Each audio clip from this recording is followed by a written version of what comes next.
السلام علیکم ورحمۃ اللہ وبرکاتہ۔ حضرت ابو ہریرہ رضی اللہ تعالیٰ عنہ حدیث کے راوی ہیں، کہتے ہیں کہ نبی کریم صلی اللہ علیہ وسلم نے ارشاد فرمایا، آیت المنافق ثلاثن، کہ منافق کی علامت 3 ہے۔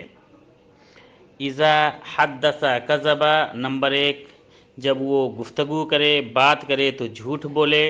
وَإِذَا وَعَدَ أَخْلَفَ، نمبر 2، اور جب وہ وعدہ کرے تو وعدہ خلافی کرے۔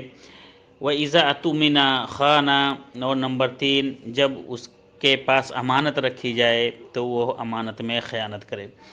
اس حدیث سے معلوم ہوا کہ انسانوں کو، خاص کر مسلمانوں کو، ان 3 خصلات سے جو منافقوں کی علامت ہے، اس سے بہت دور رہنا چاہیے۔ اپنے بات میں سچائی ہونی چاہیے، اسی طرح سے وعدہ کرے تو وعدہ کو پورا کرے، اور جب امانت کسی کا رکھا ہو تو وہ امانت پورے کے پوری امانت اس کو جوں کا توں واپس کر دے۔ یہ حدیث صحیح بخاری کی ہے۔ السلام علیکم ورحمۃ اللہ وبرکاتہ۔